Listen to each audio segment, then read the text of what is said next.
So after the process of research, the next topic comes types of research. That means किन्ने types of research होंगे. ये भी बहुत important question 10 marks का कि एक तो process भी आ सकता है question, दूसरा question बनता है first after which types of research. So basically ਆਪਾਂ पढ़ते हैं कि किन्ने types of research ਹੁੰਦੀ है. पहली आ गई थोड़ी एक्सप्लोरेटरी रिसर्च. सो ਆਪਾਂ ऑलरेडी पढ़ लिया सी. एक्सप्लोरेटरी रिसर्च ਦਾ ਮਤਲਬ ਹੈ ਕਿ ਆਪਾਂ ਕੋਈ ਵੀ ਜਦੋਂ ਸਾਨੂੰ ਕੋਈ ਪ੍ਰੋਬਲਮ ਆ ਰਹੀ ਉਹਦੇ ਹਰ ਪੋਸੀਬਿਲਿਟੀ ਨੂੰ ਆਪਾਂ ਇਹਦੇ ਵਿੱਚ ਲਿਖਣਾ ਹੈ ਕਿ ਸਾਨੂੰ ਕੀ ਦੀ ਪੋਸੀਬਿਲਿਟੀਜ਼ ਹੋ ਸਕਦੀਆਂ ਨੇ, ਕੀ ਆਊਟਕਮ ਹੋ ਸਕਦਾ ਹੈ. ਆਪਾਂ ਇਹਦੇ ਵਿੱਚ ਹਰ ਪੋਸੀਬਿਲਿਟੀ ਨੂੰ ਇਹਦੇ ਵਿੱਚ ਲਿਖਾਂਗੇ. ਜਿਵੇਂ ਆਪਾਂ ਪਹਿਲਾਂ ਐਗਜ਼ਾਮਪਲ ਪੜ੍ਹੀ ਸੀ ਕਿ ਸਾਡੀ ਸੇਲ ਡਾਊਨ ਹੋ ਚੁੱਕੀ ਹੈ ਤੇ ਇਹਦੇ ਵਿੱਚ ਕੀ ਪੋਸੀਬਿਲਿਟੀ ਨੇ, ਸੇਲ ਕਿਉਂ ਡਾਊਨ ਹੋਈ ਹੈ. ਪਹਿਲਾਂ ਚੀਜ਼ ਕੀ ਹੋ ਸਕਦਾ, ਤੁਹਾਡੀ ਪਲਾਨਿੰਗ ਅੱਛੀ ਨਹੀਂ ਸੀ. दूसरी चीज़ की हो सकती है ਤੁਹਾਡੀ डिस्काउंट अच्छा नहीं सी. थर्ड ਤੁਸੀਂ प्रोडक्ट की अवेलेबिलिटी नहीं सी, लोगों ਨੂੰ ਤੁਹਾਡੇ प्रोडक्ट की अवेयरनेस नहीं सी. फिफ्थ पॉइंट ਤੁਹਾਡੀ पॉलिसीज़ अच्छा नहीं सी. सिक्स्थ पॉइंट ਤੁਹਾਡੇ कंपीटीटर्स का प्रोडक्ट बहुत अच्छा ਸੀਗਾ. सो ਆਪਾਂ अगर एक्सप्लोरेटरी रिसर्च कर रहे हैं तो मतलब यही है वी आर एक्सप्लोरिंग. ठीक है, ਆਪਾਂ हर चीज़ ਨੂੰ डीपली एक्सप्लोर करना, हर पॉसिबिलिटी ਨੂੰ एक्सप्लोर करांगे ਇਹਦੇ ਵਿੱਚ. That is your exploratory research. ठीक है, सो ਇਹਦੇ ਵਿੱਚ ਆਪਾਂ ਪੜ੍ਹਿਆ ਕਿ ਆਪਾਂ ਹਰ ਪੋਸੀਬਿਲਿਟੀ ਨੂੰ ਇਹਦੇ ਵਿੱਚ ਲਿਖ ਦੇਣਾ ਹੈ. ਦੈਟ ਇਜ਼ ਯੋਰ ਹਰ ਆਸਪੈਕਟ ਨੂੰ ਕਵਰ ਕਰਕੇ ਆਪਾਂ ਇਹਦੇ ਵਿੱਚ ਹਰ ਪੋਸੀਬਿਲਿਟੀ ਨੂੰ ਐਕਸਪਲੋਰ ਕਰਕੇ ਲਿਖ ਦਾਂਗੇ. That is your exploratory research. ਇਹਦੇ ਵਿੱਚ ਆਪਾਂ ਦੂਸਰੇ ਟਰਮਸ 'ਚ ਗੱਲ ਕਰੀਏ ਤਾਂ ਐਕਸਪਲੋਰੇਟਰੀ ਦਾ ਮਤਲਬ ਹੈ ਐਕਸਪਲੋਰ ਮਤਲਬ ਡੀਪ ਸਟੱਡੀ. ਠੀਕ ਹੈ, ਆਪਾਂ ਡੀਪਲੀ ਹਰ ਚੀਜ਼ ਨੂੰ ਇਹਦੇ ਵਿੱਚ ਐਕਸਪਲੇਨ ਕਰਾਂਗੇ. That is your exploratory research. Next comes descriptive research. So what is descriptive means ਆਪਾਂ ਇਹਦੇ ਵਿੱਚ ਜੋ ਵੀ ਪੋਪੂਲੇਸ਼ਨ ਨੂੰ ਪੜ੍ਹ ਰਹੇ ਆ ਨਾ ਉਹਦੇ ਕਰੈਕਟਰਿਸਟਿਕਸ ਨੂੰ ਸਟੱਡੀ ਕਰਾਂਗੇ ਆਪਾਂ. ਠੀਕ ਹੈ, ਸੋ ਜੋ ਆਈਟਮਸ ਆਪਾਂ ਸਿਲੈਕਟ ਕੀਤੀਆਂ ਹੈ, ਜੋ ਅਸੀਂ ਪੋਪੂਲੇਸ਼ਨ ਨੂੰ ਸਿਲੈਕਟ ਕੀਤਾ ਹੈ ਉਹਦੇ ਵਿੱਚੋਂ ਆਪਾਂ ਕੀ ਕਰਾਂਗੇ, ਉਹਦੇ ਕਰੈਕਟਰਿਸਟਿਕਸ ਨੂੰ ਆਪਾਂ ਪੜਾਂਗੇ. ਉਹ ਪੋਪੂਲੇਸ਼ਨ ਦੇ ਕਰੈਕਟਰਿਸਟਿਕਸ ਨੂੰ ਸਟੱਡੀ ਕਰਨਾ ਇਜ਼ ਯੋਰ ਡਿਸਕ੍ਰਿਪਟਿਵ ਰਿਸਰਚ. ਸੋ ਜੋ ਵੀ ਆਪਾਂ ਪੋਪੂਲੇਸ਼ਨ ਸਿਲੈਕਟ ਕੀਤੀ ਹੈ ਉਹਨਾਂ ਦੇ ਆਪਾਂ ਕਰੈਕਟਰਿਸਟਿਕਸ ਨੂੰ ਡਿਸਕ੍ਰਾਈਬ ਕਰਾਂਗੇ. That is your descriptive research. ਠੀਕ ਹੈ, ਸੋ ਇਹਦੇ ਵਿੱਚ ਕੀ ਆਪਾਂ ਪੜ੍ਹ ਰਹੇ ਹਾਂ descriptive research deals with the demographic characteristics of the consumer. That means ਇਹਦੇ ਵਿੱਚ ਲਿਖਿਆ ਹੀ ਹੋਇਆ ਹੈ, ਫਸਟ ਲਾਈਨ ਲਿਖੀ ਹੈ ਕਿ ਜੋ ਡਿਸਕ੍ਰਿਪਟਿਵ ਰਿਸਰਚ ਹੁੰਦੀ ਹੈ ਉਹ ਆਪਾਂ ਡੈਮੋਗ੍ਰਾਫਿਕ ਕਰੈਕਟਰਿਸਟਿਕਸ ਆਪਾਂ ਕੰਜ਼ਿਊਮਰ ਦੇ ਪਰ. ਦੈਟ ਮੀਨਸ ਆਪਾਂ ਪਹਿਲਾਂ ਹੀ ਕਹਿ ਲਿਆ ਕਿ ਆਪਾਂ ਇਹਦੇ ਵਿੱਚ ਕਰੈਕਟਰਿਸਟਿਕਸ ਪੜਾਂਗੇ. ਠੀਕ ਹੈ, ਸੋ ਇਹ 'ਚ ਐਗਜ਼ਾਮਪਲ ਕੀ ਲੈ ਸਕਦੇ ਹਾਂ ਆਪਾਂ ਕਿ ਜੋ ਸੌਫਟ ਡਰਿੰਕ ਹੈ, ਠੀਕ ਹੈ, ਉਹ ਯੂਜਲੀ ਇਹ ਕਿਹਦੇ ਪਰ ਡਿਪੈਂਡ ਕਰਦੀ ਹੈ ਕਿ ਪਰਸਨ ਦੀ ਏਜ ਕਿੰਨੀ. ਓਬਵੀਅਸਲੀ ਯੰਗਸਟਰਸ ਪੀਂਦੇ ਜ਼ਿਆਦਾ. ਠੀਕ ਹੈ, ਤੁਹਾਡੇ ਅਬਵ 40 45 50 ਤੋਂ ਬਾਅਦ ਅਸੀਂ ਇਹਦੀ ਕੰਜ਼ੰਪਸ਼ਨ ਘੱਟ ਜਾਂਦੀ ਸੌਫਟ ਡਰਿੰਕ. ਠੀਕ ਹੈ, ਸੋ ਇਹ ਕੀ ਕਰੈਕਟਰਿਸਟਿਕਸ ਉੱਪਰ ਡਿਪੈਂਡ ਕਰਦੀ ਕਿ ਸੌਫਟ ਡਰਿੰਕ ਕੌਣ ਪੀਂਦਾ ਹੈ. ਠੀਕ ਹੈ, it depends upon age, it depends upon family, it depends upon income, education level ਤੇ. ਠੀਕ ਹੈ, ਦੈਟ ਮੀਨਸ ਇਹ ਤੁਹਾਡੇ ਕਰੈਕਟਰਿਸਟਿਕਸ ਨੇ, ਇਹ ਚੀਜ਼ਾਂ ਨੇ ਜਿਹਦੇ ਉੱਪਰ ਇਹ ਚੀਜ਼ ਡਿਪੈਂਡ ਕਰਦੀ ਹੈ. ਦੂਸਰੀ ਚੀਜ਼ ਕੀ ਹੋ ਸਕਦੀ ਹੈ ਕਿ ਹਾਂ टीवी चैनल्स, टीवी कौन ज़्यादा देखता है. ठीक है, सो ये भी पर डिपेंड करता है कि एज की है, इनकम लेवल की है कि ਆਪਾਂ ਵੱਧ ਇਹਦੇ ਪੇ ਕਰ ਪਾ ਰਹੇ ਹਾਂ, ਪ੍ਰੋਫੈਸ਼ਨ ਕੀ ਹੈ ਰਿਸਪੋਂਡੈਂਟ ਦਾ. ਦੈਟ ਮੀਨਸ ਆਪਾਂ ਕਰੈਕਟਰਿਸਟਿਕਸ ਪੜ੍ਹ ਰਹੇ ਕਿ ਟੀਵੀ ਕੌਣ ਦੇਖਦਾ ਹੈ. ਠੀਕ ਹੈ, that means in simple language ਆਪਾਂ ਕਹੀਏ ਕਿ ਜੋ ਵੀ ਆਪਾਂ ਪੋਪੂਲੇਸ਼ਨ ਸਿਲੈਕਟ ਕੀਤੀ ਹੈ ਰਿਸਰਚ ਵਾਸਤੇ ਉਹਨਾਂ ਦੀ ਆਪਾਂ ਕਰੈਕਟਰਿਸਟਿਕਸ ਨੂੰ ਸਟੱਡੀ ਕਰ ਰਹੇ ਹਾਂ. That is your descriptive research. ਠੀਕ ਹੈ, ਸੋ ਇਹਦੇ ਵਿੱਚ ਕੀ ਪੁਆਇੰਟਸ ਇੰਕਲੂਡ ਹੁੰਦੇ ਹੈ. How therefore research planning pertaining to any of the following can be conducted. पहली चीज़, the manufacturer can come out with facilities with which will make the television more user friendly. ये हो सकता है. That मीनस इन्होंने ਦੇ points ਨੂੰ ਇਹਨੇ discuss ਕੀਤਾ ਹੋਇਆ ਹੈ. ਸੈਕਿੰਡ ਪੁਆਇੰਟ ਆਉਂਦਾ ਇਹਦੇ ਵਿੱਚ descriptive research deals with specific predictions, for example sales of the company product during the next 3 years. ਕਹਿੰਦੇ ਇਹ ਤਾਂ ਆਪਾਂ ਦੇਖ ਲਿਆ ਕਿ ਡਿਸਕ੍ਰਿਪਟਿਵ ਜੇ ਆਪਾਂ ਕਰੈਕਟਰਿਸਟਿਕਸ ਪੜ੍ਹਦੇ ਹਾਂ. ਠੀਕ ਹੈ, ਉਹਨਾਂ ਦੇ ਕਰੈਕਟਰਸ ਪੜ੍ਹਦੇ ਹਾਂ ਕਿ ਜੋ ਆਪਾਂ ਪੋਪੂਲੇਸ਼ਨ ਸਿਲੈਕਟ ਕੀਤੀ. ਦੂਸਰਾ ਪੁਆਇੰਟ ਕੀ ਆਉਂਦਾ ਹੈ ਕਿ ਆਪਣੀ ਪ੍ਰੈਡਿਕਸ਼ਨਸ ਕੀ ਹੈ, ਤੁਹਾਡੀ ਫੋਰਕਾਸਟਿੰਗ. ਦੈਟ ਮੀਨਸ कहता कि ਆਪਾਂ ਕੰਪਨੀ ਇਹ ਦੇਖ ਰਹੀ ਪ੍ਰੈਡਿਕਸ਼ਨ ਕਰਾ ਰਹੀ ਹੈ ਕਿ ਅਗਲੇ 3 ਸਾਲਾਂ ਵਿੱਚ ਕੰਪਨੀ ਦੀ ਕਿੰਨੀ ਸੇਲ ਹੋਏਗੀ. ਦੈਟ ਮੀਨਸ ਦੇ ਆਰ ਐਜ਼ਿਊਮਿੰਗ, ਉਹ ਪ੍ਰੈਡਿਕਟ ਕਰ ਰਹੇ, ਉਹ ਫੋਰਕਾਸਟ ਕਰ ਰਹੇ. ਇਹ ਵੀ ਤੁਹਾਡਾ ਡਿਸਕ੍ਰਿਪਟਿਵ ਰਿਸਰਚ ਵਿੱਚ ਹੀ ਆਉਂਦਾ. ਸੋ ਐਗਜ਼ਾਮਪਲ ਗਿਵਨ ਹੈ sales of a companies product during the next 3 years. ਅਗਲੇ 3 ਸਾਲਾਂ ਵਿੱਚ ਕੰਪਨੀ ਦੀ ਕੀ ਸੇਲ ਹੋਏਗੀ ਆਪਾਂ ਇਹ ਵੀ ਇਹਦੇ ਵਿੱਚ ਲਿਖਾਂਗੇ.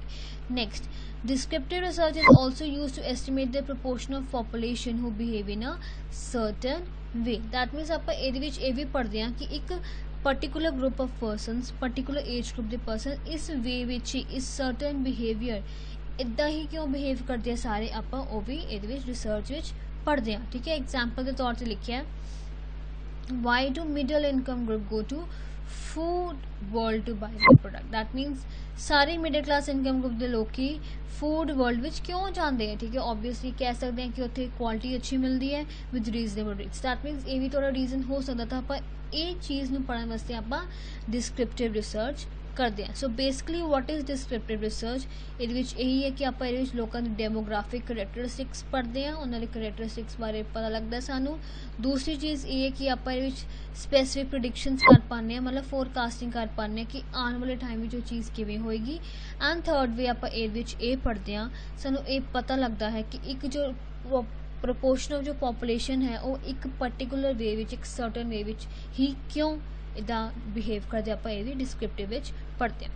ਥਰਡ ਆਉਂਦਾ ਤੁਹਾਡਾ applied research. So what is applied research? Applied research ਦਾ ਮਤਲਬ ਇਹ ਹੈ ਕਿ ਸਾਨੂੰ ਕੋਈ ਇਮੀਡੀਏਟ ਕੋਈ ਪ੍ਰੋਬਲਮ ਆਈ ਹੈ, ਉਹਦਾ ਆਪਾਂ ਸੋਲਿਊਸ਼ਨ ਫਾਈਂਡ ਆਊਟ ਕਰਨਾ ਹੈ। That is your applied research. ਠੀਕ ਹੈ, ਜਸਟ ਫॉर एग्जांपल ਮੇਰੀ ਸੇਲ ਡਾਊਨ ਹੋਈ ਲਾਸਟ ਕੁਆਟਰ ਵਿੱਚ, ਮੇਰੀ ਸੇਲ ਕਿਉਂ ਡਾਊਨ ਹੋਈ ਹੈ ਇਹਦੇ ਵਿੱਚ ਮੈਂ ਲਿਖੂੰਗੀ। ਠੀਕ ਹੈ, ਉਸ ਅਕੋਰਡਿੰਗ ਕੀ ਹੈ ਮੈਂ अपनी रिसर्च कंडक्ट करती, मैंने पता लग गया कि मेरी सेल क्यों डाउन हो रही है। ठीक है, लास्ट 3 मंथ लास्ट क्वार्टर की मेरी जो सेल सी बहुत डाउन हो चुकी सी। ठीक है, सो ये लास्ट क्वार्टर है, पूरा साल में वेट नहीं किया, लास्ट क्वार्टर मैंने पता लग गया कि ये चीज़ हैगी है, मैं इमीडिएटली रिसर्च कंडक्ट करती। सो मैनू की कहने आप अप्लाइड रिसर्च। एक एग्जाम्पल वही दी है, why have sales decrease during the last quarter. So ਇਹ ਚੀਜ਼ ਕਰ ਰਹੇ ਕਿ ਆਪਾਂ ਇਮੀਡੀਏਟ ਪ੍ਰੋਬਲਮ ਜੋ ਹੋਏਗੀ ਆਪਾਂ ਸਡਨ ਐਕਸ਼ਨ ਲੈ ਲੈਣਾ ਹੈ। ਲਾਸਟ ਕੁਆਟਰ ਬਾਰੇ ਆਪਾਂ ਪੂਰਾ ਸਾਲ ਵੇਟ ਨਹੀਂ ਕੀਤਾ, ਪੂਰਾ ਫਾਈਨੈਂਸ਼ੀਅਲ ਈਅਰ ਵੇਟ ਨਹੀਂ ਕੀਤਾ, ਆਪਾਂ ਇਮੀਡੀਏਟਲੀ ਪ੍ਰੋਬਲਮ ਨੂੰ ਸੋਲੂਸ਼ਨ ਲੱਭ ਲਿਆ। ਨੈਕਸਟ ਆ ਗਿਆ pure and fundamental research, for basic research ਵੀ ਕਹਿ ਸਕਦੇ। ਇਹਦਾ ਮਤਲਬ ਇਹ ਹੈ ਕਿ ਆਪਾਂ ਜੋ ਰਿਸਰਚ ਕਰ ਰਹੇ ਹਾਂ ਉਹਦਾ ਮਤਲਬ ਕੀ ਹੈ? ਰਿਸਰਚ ਕਰਨ ਦਾ ਮਤਲਬ ਇਹ ਹੈ ਕਿ ਆਪਾਂ ਆਪਣੀ ਨੌਲੇਜ ਵਾਸਤੇ ਰਿਸਰਚ ਕरें। ਠੀਕ ਹੈ, ਸਾਨੂੰ ਕੁਝ ਪ੍ਰੋਬਲਮ ਨਹੀਂ ਆ ਰਹੀ ਇਹਦੇ ਵਿੱਚ, we are just gathering the information for our own convenience, for our own knowledge. ठीक है, आप जो भी इन्फॉर्मेशन गैदर कर रहे हैं वो अपनी नॉलेज से कर रहे हैं, ये सानू किसी भी तरह की कोई भी प्रॉब्लम नहीं आ रही। ठीक है, सो कोई प्रैक्टिकल प्रॉब्लम सॉल्व करने वास्ते नहीं आती, इट इज़ जस्ट कि आप अपनी नॉलेज पर्पस इन्फॉर्मेशन गैदर कर रहे हैं। ठीक है, next comes conceptual research. So what is conceptual research? Conceptual research का मतलब है कि ये आप हुण पढ़िया सीगा कि आप जो भी रिसर्च करते हैं आप हाइपोथेसिस क्रिएट करते हैं। सो वट इज़ हाइपोथेसिस? हाइपोथेसिस का मतलब है कि मैं जो भी इन्फॉर्मेशन करूँगी या जो भी मैं चीज़ रिसर्च करनी है उस तो पहला एक मैं अजम्पशन बनानी। ठीक है, हुण मेरी सेल डाउन हुई है।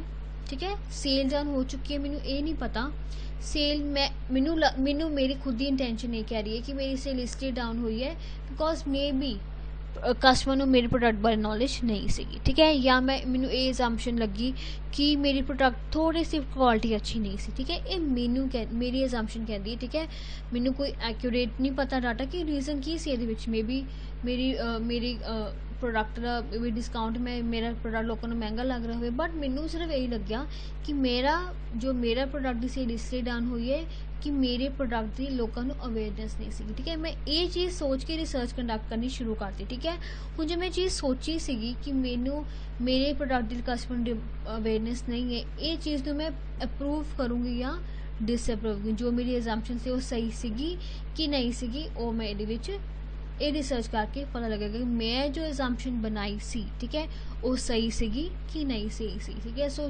जो भी हाइपोथेसिस क्रिएट करांगे उन्हें मैं प्रूव या डिसअप्रूव करूँगी ये conceptual research which. Next comes causal research. So what is causal research? ये मैं कॉज ते इफेक्ट रिलेशनशिप दोनों चीज़ पढ़ती हैं। ठीक है, कॉज की होया मेरी सेल डाउन होगी, ਇਹਦਾ इफेक्ट की पिया मेरी कंपनी की प्रोडक्टिविटी, मेरी कंपनी की प्रॉफिटेबिलिटी घट गई। दैट मीनस कैजुअल रिसर्च ये आप कॉज ते इफेक्ट रिलेशनशिप स्टडी करते हैं इन casual research. Next comes your historical research. Historical research का मतलब यही है कि मैं पुरानी कोई रिसर्च पढ़ रही हैं, पास्ट रिकॉर्ड्स पढ़ रही हैं, पास्ट डाटा इन्हें पढ़ रही हैं, that is your historical research. Next comes your ex post facto research. X post pre मतलब पहला, पोस्ट मतलब बाद विच। एक्स पोस्ट फैक्टो रिसर्च मतलब कुछ इवेंट हैपन होने तो बाद मैं जो रिसर्च करूँगी, that is your ex post facto research.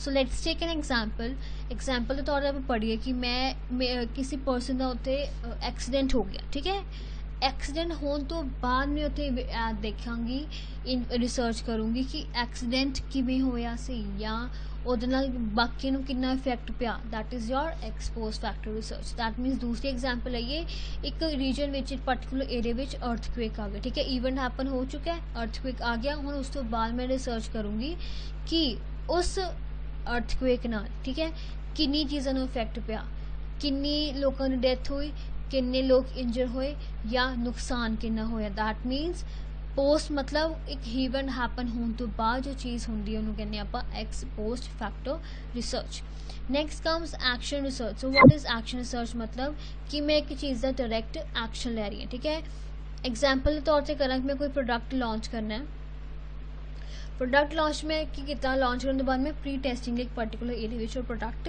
भेजता ठीक है सो अगर तो लोगों को प्रोडक्ट पसंद आएगा मैं लॉन्च कर दूँगी अगर मुझे लगता है कि कस्टमर ने कुछ किया कि ये कुछ चेंजेस मांग रहे customer in that case what I will do उस केस में मैं करूँगी कि मैं वो प्रोडक्ट विच डायरैक्ट एक्शन लैके डायरैक्ट चेंजेस फटाफट करने तो बाद ही मैं प्रोडक्ट लॉन्च करूँगी सो आप इस चीज़ immediate action immediate direct action लेना that is your action research next comes your evaluation research so आप ये चीज़ देखते हैं कि आप बेसिक किन्ने प्रोग्राम्स चलाए होंगे हैं वो प्रोग्राम ਨੂੰ ਕੀ ਕਰਦੇ ਆਪਾਂ परफॉर्मेंस असैस करते हैं कि वो प्रोग्राम से की असैसमेंट करने बाद की उन्होंने आउटकम आ रहे हैं ठीक है दैट इज़ इवैल्यूएशन रिसर्च ठीक है जिवें आप डिफरेंट प्रोग्राम्स लगे हुए जिवें देखो रूरल एम्प्लॉयमेंट प्रोग्राम इवैल्यूएशन या success of mid day meal that means ये सारे प्रोग्राम्स हैं जो आप चेक करते हैं इवैल्यूएट करते हैं रिसर्च करने तो बाद सानूं पता लगता है कि ये प्रोग्राम्स का आउटकम की मिल रहा सानूं ठीक है आउटपुट की आ रहा है ठीक है जिवें एग्जाम्पल आप लै सकते हैं प्रधानमंत्री कौशल विकास योजना दैट मीनस ये न्यू चीज़ां चल रही ने सानूं इस चीज़ को पता लगता है इवैल्यूएट करते हैं कि रिसर्च करते हैं कि सानूं ये जो प्रोग्राम्स ने ये जो प्रोजेक्ट ने इन्हां दी परफॉर्मेंस किवें आपां प्रोजेक्ट की असैसमेंट करते हैं ठीक है last comes your library research the words itself clear कि लाइब्रेरी मतलब असी ये सैकेंडरी डाटा है ठीक है सैकेंडरी डाटा है ये सानू ये चीज़ दसती है सैकेंडरी डाटा में पास डाटा दसदा कि बुक्स में आप देख के चीज़ा पढ़ते हैं ठीक है that is already existing books तो आप देख के अपना डाटा सैकेंडरी डाटा गैदर कर रहे हैं या पास डाटा ਨੂੰ देख रहे हैं that is your secondary data बहुत कन्वीनियंट है ये बिकॉज देखो टाइम भी थोड़ा बचता है कॉस्ट भी बचती है बट यूजली कई बार होंगे मे भी तुहानूं रेलीवेंट डाटा ना मिले बट तुहानूं टाइम थोड़ी कॉस्ट भी तो सब तो मिनिमम लगती that is your library research so these are the types of research different types of research है इवैल्यूएशन रिसर्च आप इवैल्यूएट करते हैं एक्शन मतलब इमीडिएट एक्शन लेते हैं डायरैक्ट एक्शन ले रहे हैं एक्सपोज मतलब इवेंट हैपन हो चुका है उस तो बाद असी रिसर्च कंडक्ट की है नैक्सट कम्स हिस्टोरिकल पुराने डाटा ਨੂੰ पढ़ रहे हैं कैजुअल मीनस कॉज ਤੇ इफेक्ट रिलेशनशिप दोनों चीज़ों ਨੂੰ इकट्ठे दो वेरिएबल्स ਨੂੰ पढ़ रहे हैं ठीक है नैक्सट कम्स कंसैप्चुअल रिसर्च आप जो हाइपोथेसिस जो एजम्पशन आप बनाई सी वो साड़ी सही है कि नहीं सही आप कैज विच पढ़ांगे प्योर एंड फंडामेंटल मतलब अपनी नॉलेज वास्ते आप रिसर्च कर रहे हैं अप्लाइड मतलब आप इमीजिएट प्रॉब्लम आप सोल्यूशन लभना है एंड नैक्सट कम्स डिस्क्रिप्टिव मतलब आप जो भी आप वेरीएबल्स दिते हैं जो भी आप पॉपूलेशन या यूनिट लिता उन्होंने आप करैक्टरिस्टिक्स ਨੂੰ पढ़ रहे हैं and last comes your exploratory research मतलब आप एक्सप्लोर कर रहे हैं डीप स्टडी कर रहे हैं आप सारे अपने जो भी आप यूनिट्स आप रिसर्च विच लिते हैं so these are different types of research that is very important for 10 marks